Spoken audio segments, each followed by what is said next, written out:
sometimes when we have an ideal of what we want to achieve, it doesn't necessarily work in that way. And that can then lead to us questioning our own identity or questioning our own self-worth. A lot of people will speak to you and just based on what you do, they'll make their own judgment on how they should rank you or how much you're valued. And sometimes we choose comfort over growth. And the reasons why we might choose comfort is because our identity stems in that comfort. Whereas the growth is the new version of ourselves, right?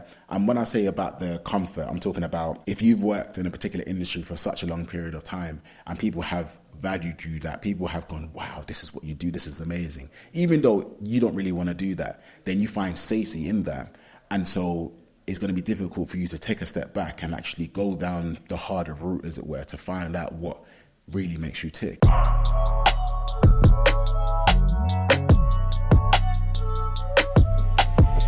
Hey, and welcome back to another episode of the Shortest Path podcast.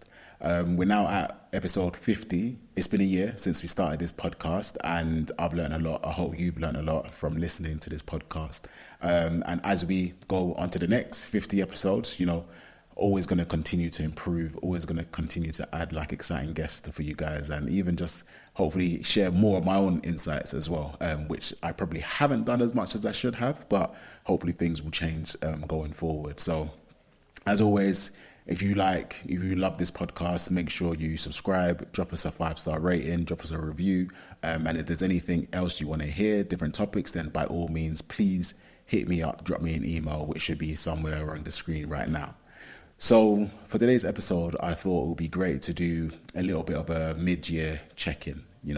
We're in the middle of June, halfway through 2024. It's crazy how fast this year has flown by. And sometimes we leave it too late.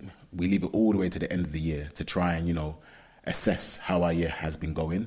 And if our intentions that we set up at the beginning of the year are still in line with our actions and what we're doing on a day-to-day basis right now.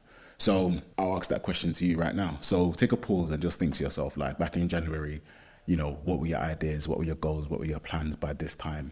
If you haven't thought about that back in January, maybe this is a time to think about it, where are you right now? Where do you want to be? And what steps do you need to take in order to get to the goal that you're trying to reach?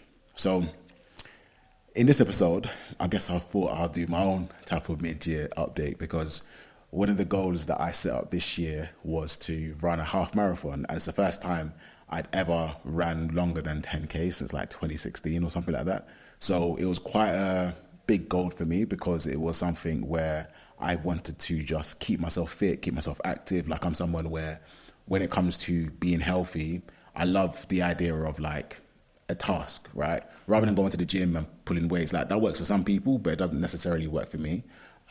So I set myself the challenge of doing a half marathon.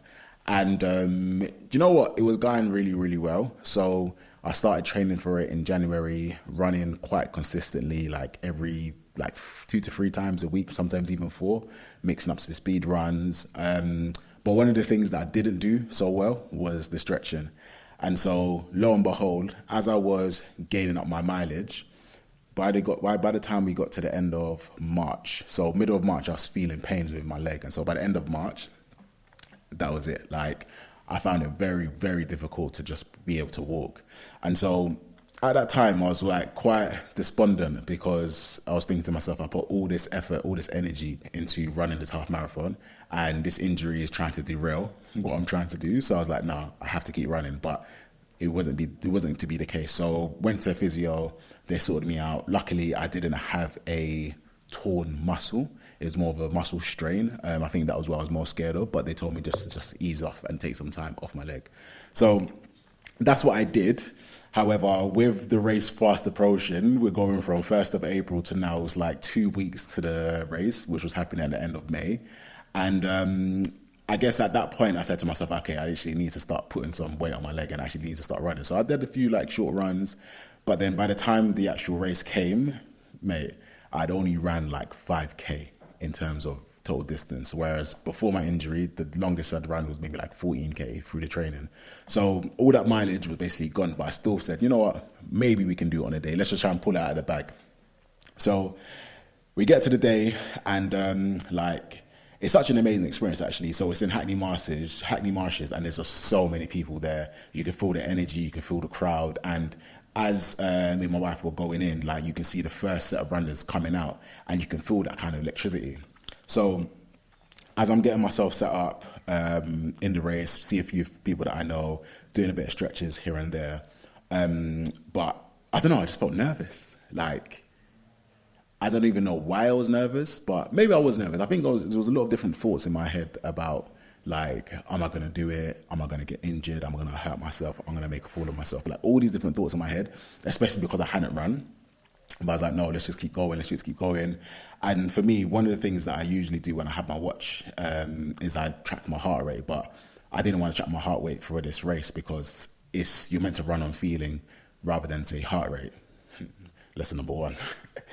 Lesson number two, what I listen to. So normally when I run on my long runs, I listen to a podcast because that just takes my mind away. But this time I had music. I spent the time to try and, like, you know, gear it up or ramp it up with the pace. Or when I'm really struggling, then one of my favorite tunes will come on. So I had that set up. But one of the things I didn't do, which in hindsight would have helped me a lot, was this Nike running coach. So when you run, you have like this coach Bennett basically talking to you and coaching you through your runs. And because there's like no reception when you're there, I was unable to download that. So I thought, okay, do you not forget it? Maybe the energy of the crowd's going to carry me through. So anyway, locked, loaded, a lot of like slow start. It's like, it takes a while for you to actually get through because there's just so many people. But once you finally get through, it's like, okay, we're there. Usually when I start running, my heart rate is about maybe like 70, 80. But this time my heart rate was already at like 160, which just shows how kind of nervous I was. And that coupled with the heat, because, mate, imagine the whole week up until that day, it was cold. But that day, it decided to be one of the hottest days in May. I don't think it's even been as hot as that day since. Like, that's how crazy it was. So all these things are just kind of working against me. But I thought, you know what, let's just keep going. So started running, feeling good. But then when we hit that kind of threshold, which I hadn't touched for a while, that 5K, 6K, that's when my body started saying, hey, what's going on here? What's going on here? But anyway, kept on powering through, kept on pushing. And I think when we got to like the 10K mark, because that's when I was telling myself, just keep going. But then at that point, like, I had to start walking because it was so hot. It was so humid. There was like hardly any water. Finally got some water. I was having all these gels to keep myself going and was just trying to push myself. And it's funny because throughout that whole run, the different conversations I was having in my head, where there was one part of me which was just like, let's just give up. Like, let's just come off this. Another part of me was like, you know, if you just trip up and fall over now, you can just say that you hurt yourself and therefore, you know, it doesn't matter. Another part of me is like saying, no, you can't just like give up. You just got to keep on pushing through. And so all these different voices are just trying to talk into me. And I just found it very hard for me to just focus on the task at hand. And it just, like, obviously in hindsight, I can remember, you know, I was trying to do all these different things, such as using music, not having to coach, not checking my systems, like my heart rate, all these things which I would normally do on my long run. For this run on race day, I actually wasn't doing that. So all my systems checks basically went out the window. And so I wasn't in a state of flow or a state of knowing, I'd say, because I gave myself too many variables on the day rather than the only variable being just the run itself. So anyway, throughout that run, like, it was crazy. Like, I was feeling pains on my legs I'd never felt before. And so because of how challenging it was like running for a bit, walk a bit, running for a bit, walk a bit. And I was very disappointed in myself because my number one goal was to finish. And then number 2 goal would have been like, let's just run throughout. So it was a little bit disheartening to have to stop and walk, but I'd done it, right? Even towards the end, I was able to run the last bit. And that's when I literally just said, let's just go. Let's just put it all out onto the floor. And it was just an amazing experience for me. And I've already signed up for my next half marathon in September. And now that my leg is feeling better, then this one, I'm going to be able to train for it a little bit more. And so it just, like, that goal in itself, like, I was able to achieve the goal, but it definitely taught me how important the mind is. I know everyone says the mind is important, the body will follow, but it's so important that these kind of voices that you have in your head and understanding, who is each voice, where you've got like the scared part of me, which is saying, just like give up. Another part of me, like the coward voice of me, which is saying, let's just fake an injury. Then you've got the grown up part of me, which is saying, no, let's keep going, let's keep pushing. And so those kind of voices, understanding that and making it work into your own strengths, as it were. So the next time when I'm running something like this, I think it's not about the strict voice or the cowardly voice. I think there's somewhere in between. And that somewhere in between is like the reminder. So when you remind yourself what you're doing this for. And I was talking to someone about this, like when you are watching someone and they come over to you and you say they're struggling, like what would you say to them? Would you say to them, just come, like I'll look after you? Would you tell them to just keep pushing through the pain until they faint? Or would you tell them, remind yourself what you're doing this for? Because it's going to be your own self-motivation that's going to push you through. And this could be in sports, this could be in work, this could be in relationships, this could be in any kind of way. Like ultimately it's down to your own self-belief, your own self-acknowledgement or your own reasonings. Like no one can give you a why. No one can give you a why that's stronger than your own why. And I think that's what I just got to keep reminding myself when it comes to running, when it comes to goals. So, like I said, I've got my next one coming up. So, fingers crossed that one will be much better. But yeah, I thought I'd share that with you. And as I'm thinking about like these goals and why we set up goals, then it reminds me of the conversation that I had with Naveen around, chasing the perfect self. So, what does that mean? Who is the perfect self? So, I would describe the perfect self as the person or the version of you that makes all the right decisions. The one who, like, the smartest, the strongest, the fittest, the best cook, like, knows everything, And sometimes when we're trying to chase this perfect self, it's good because it's a way for us to try and continually improve ourselves and not be happy with what's just there. Like, obviously there's room for contentment, but more so around like comfortability, whereby you see that there's room for growth, and so you want to push for that growth. It's important because it can instill some sense of discipline. So again, in an example of your perfect version, like that perfect version of yourself probably has like an amazing body, and in order to achieve the body of the perfect version of yourself would mean eating more healthily, going to the gym, or all these different attributes. And so then you have to be a bit more disciplined with your time, your food, your money, and so on and so forth. So it helps in that sense. And then that then leads to healthier habits. So whether that means sleeping on time, whether that means not smoking, whether that means not drinking alcohol, like all these things can add up into you achieving this kind of self-actualization, this self-perfect version of yourself. And it gives you like a mental clarity as well in terms of, what are my goals? How do I want to progress towards it? Now, that's all well and good, but it can also become quite unhealthy when you're chasing this perfect self, especially the self that doesn't necessarily exist. Because if we talk about the perfect self that might have gone to like the top schools or the top jobs or made all the right decisions in their career, like that person may not necessarily exist. Well, that person doesn't exist.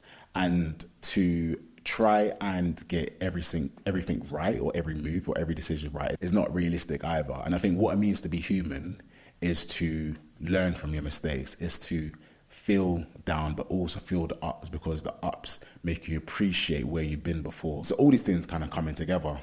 And when we are too focused on this perfect self, then we neglect our current state. We neglect how we're feeling right now, and therefore we can be too critical on ourselves when we make mistakes, when making mistakes is part of the progress. Like, you're meant to fail, you're meant to do things wrong one way in order to get it better the next time. So when I look at my daughter, like right now, she's struggling. Well, I wouldn't say struggling, now she's doing really, really well actually, but like she's trying to stand up. And the first time when she was standing up is that she'll be standing, but now she wants to get back down. She can't, because she'll start screaming because she doesn't know how to work her legs yet. But then through trial and error, through making mistakes, whether one day she might like fall slowly backwards, fall on the sides, this and the other, but it's through those mistakes where she realizes how she can stand up and sit back down quite safely. And that is the trial and error. That is you got to throw all the shots in order to see what's the right shot to make in order to score the point, as it were. This reminds me of a video from Roger Federer, actually, where he talks about the importance of making mistakes. And this is someone who's one of the best tennis players like of all time, right? And even for him, his success rate or his point ratio is something like 50, just over 50%. And this is someone who's at the top of their game. He himself says that this search or this ideal of perfectionism is impossible. I'll play this quick video for you. This is a speech that he made at a graduation event. Perfection is impossible.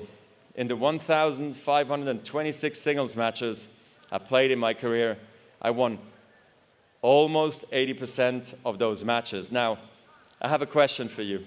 What percentage of points do you think I won in those matches? Only 54%. In other words, even top-ranked tennis players win barely more than half of the points they play. When you lose every second point on average, you learn not to dwell on every shot. You teach yourself to think, okay, I double faulted, it's only a point. Okay, I came to the net and I got passed again, it's only a point. Even a great shot, an overhead backhand smash that ends up on ESPN's top 10 playlist, that too is just a point. So here's why I'm telling you this. When you're playing a point, it has to be the most important thing in the world, and it is. But when it's behind you, it's behind you. This mindset is really crucial because it frees you to fully commit to the next point and the next point after that with intensity, clarity, and focus. Amazing. So the reason why I really love that clip is because it's focusing on the next step in front of you rather than this large, grand old goal. So using his example of the games that he played, so he said that he's won 80% of his games, but in terms of points, just over 50%. Now, you would think that he should aim for 8% of points, 8% of points in order to get much more games, like maybe 100% of the games. But it just shows that just by focusing on like the smallest step, like what's in front of you, so 1 point, then that in itself can lead to greater gains overall. So again, one step over the other rather than trying to eat the whole fish. And yeah, and as I reflect on it more, it's like, how many times do we get caught up in the grand goal or the grand expectations that we place on ourselves? So whether your ambition is to like have a large business or have a large family or live somewhere else, we get too caught up in making all of our decisions right when really it's just the right decision in front of us. So if we take another example, I don't know why I keep talking about weight, but like if I'm trying to lose 10 kilos or something, yes, I can set up a whole diet plan, but it's also me looking at my next meal, right? So if I'm out and about and I'm driving and I see a McDonald's drive-through, that's a decision point. That's like one of the points. Do I take this point by having this hamburger and chips, or do I stall and then decide to just go somewhere else, like and get a salad or a meal or something like that? So by focusing on these, I guess, micro decision points, then that can lead to your achieving the overall goal and acknowledging that you may not necessarily get everything right, but overall you're working in the right direction. So it's like a floating curve upwards. Now, when I think of floating upwards, sometimes when we have an ideal of what we want to achieve, it doesn't necessarily work in that way, and that can then lead to us like questioning our own identity or questioning our own self-worth. And this reminds me of the episode I had with Ade, where he was talking about his own experience with redundancy and how he was able to overcome that, and like how a lot of people will speak to you and just based on what you do, they'll make their own judgment on how they should rank you or how much you're valued. And this links to the conversation with Shop here, where sometimes we choose comfort over growth. And the reasons why we might choose comfort is because our identity stems in that comfort, whereas the growth is the new version of ourselves, right? And when I say about the comfort, I'm talking about where if you've worked in a particular industry for such a long period of time and people have valued you, that people have gone, wow, this is what you do, this is amazing. Even though you don't really want to do that, then you find safety in that. And so it's going to be difficult for you to take a step back and actually go down the harder route, as it were, to find out what really makes you tick. And so sometimes it's about like choosing the growth and going through that kind of self-discovery to understand who you are yourself beyond, say, your job title, beyond, say, the clients that you have, as it were. Like, who are you truly? Yeah. And this is something which is not easy to do, because you have to, like I said, you have to go on that journey of self-discovery to understand, you know, what are your priorities, what are your long-term goals, what are your short-term goals. Because if someone offers you a promotion, for example, like, does that work for you? Maybe yes, maybe no. Does it make you more comfortable? Maybe yes, maybe no. And it's all about tying it in with what stage of life you're in, and having honest and true, frank conversation with yourself. When it comes to long and short-term prioritizations, like, I sometimes fall into the trap whereby I'll do things that are very short-term and immediate impacts, and then neglect the things that are longer-term until those longer-term things become shorter-term. And when you do that, then you end up on this hamster wheel where you're just like going. You're just going. And so you're being reactive rather than proactive. But then when you're proactive, then you're more mindful of the decisions that you make and how they impact your long-term goals, your long-term priorities.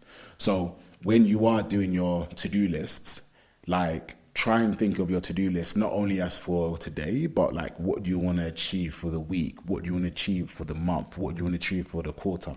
And so as you review that to-do list, then you're constantly reviewing, you know, those long-term goals and how they come in shorter. Because there's nothing worse than you saying, I want to achieve this in 5 years, and then you blink and then that 5 years is now tomorrow, you know. And it happens sometimes. We forget our own goals. We forget what we kind of design or what we want for ourselves in the long term, because we get caught up in the short term, the hustle and bustle of life. And it's not easy, like nothing is, but I feel this again is when you're deciding to say, okay, what version of yourself do you want to become? A better version of yourself. Not necessarily the perfect version, but a better version of yourself than yesterday. And decisions that you make and making sure it's the right decisions so you can get the extra points that you want. And so on that journey, like, you as a person, as you develop, your mindset will also shift. You'll start viewing these challenges as opportunities, but also start viewing yourself as an opportunity. And shout out to Andy, where we spoke about, you know, like, how to find your genius, but also acknowledging that your skill set is your safety net. So no matter what decision you make, whatever risk you decide to jump off at, your skill set, your network, all of these things are basically going to be able to save you if push comes to shove. So even if you're in a place of safety, then now is the time to try and understand what your genius is. You know, what sets you on fire, like what brings out the lights in your eyes in terms of enthusiasm, like the things that you love to do. And sometimes it may not necessarily be the thing which is most apparent. And so that's why it's important to actually ask people around you, like, what do you view of me? Like, what's your feedback of me? What do you think my strengths are? What do you think I'm the best thing at? If you had £1 million and you had to make a bet on me to do something, what would that look like? Like, what would you want me to do? Because that's my strength.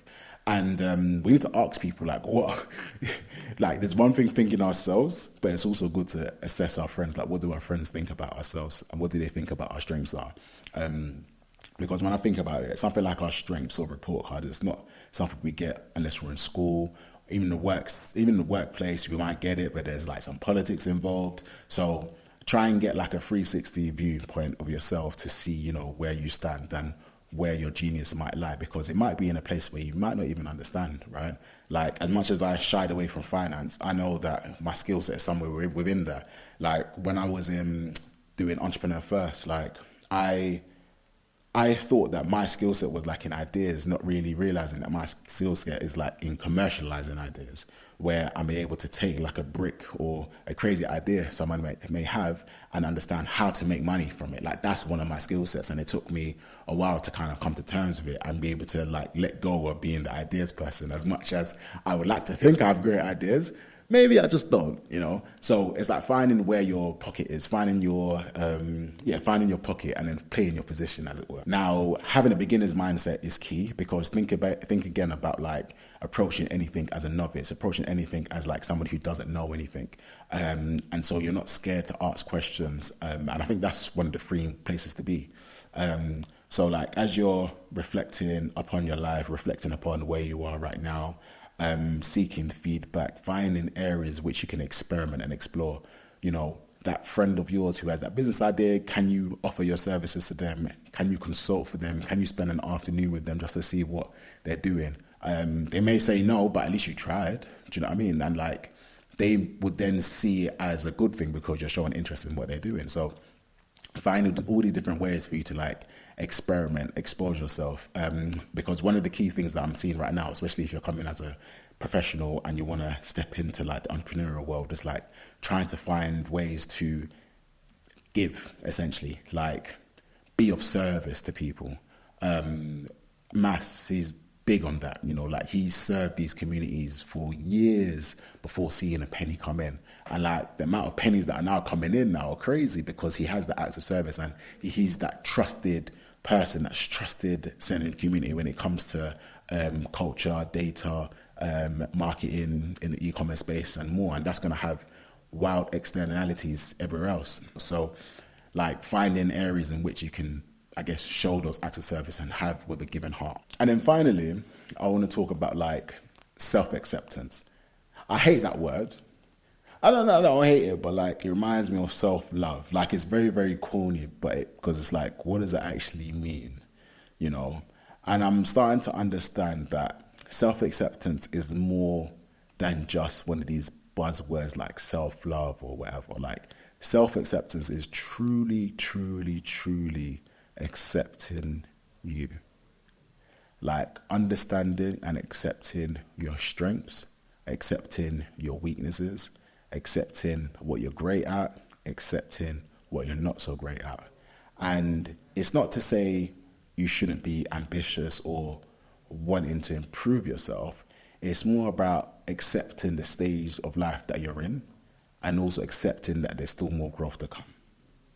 So when we talk about that, it's like having this unconditional self-love or this unconditional self-worth for yourself. So even when things may not necessarily go in your favor, it doesn't diminish your worth, you know, like you're still worthy. Like no one can take that away from you. Only you can diminish your own wealth, and that's your own worth, and that's what you need to remember. The imperfections that you may have, like embrace them because that's what makes you you. My accent, I used to hate it sometimes, but this is what makes me me. Do you know what I mean? So embrace those imperfections because no one can be a better version of yourself than you. So have self-compassion, like treat yourself with kindness, live as authentic as you can for your own self. And I think self-compassion again is like, it's just being kind to yourself. So those days when you can be very negative, talking down to yourself, yes, it may have its pros, but it's also got its cons. Like, don't be too hard on yourself, right? Don't be too hard on yourself. So I guess I'll leave this note just to say, like, when you do feel yourself spiraling or going down a route of like, I guess, negative self-talk, try and bring that other voice within your head to like challenge it. You know, don't be so hard on yourself. Don't be too like critical of yourself. Be compassionate with yourself. So be kind to yourself, even when you make mistakes, even when things don't necessarily go your way. To be imperfect is to be human, right?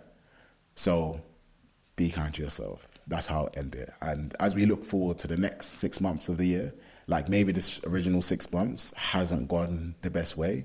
But again, don't think of the next 6 months. Think about tomorrow. Like, or even the rest of today. You know, what decision are you going to make that's going to be in the best interests of your future self? And if things don't necessarily go as planned, you know, pick yourself up, dust yourself, and take the next shot. So, yeah. So thank you for listening. This has been me, Yemi Aopetu. Thanks again for rocking with me. If you like this episode, make sure you give us a like, subscribe, give us a follow. And yeah, I'll see you guys in the next episode. Peace.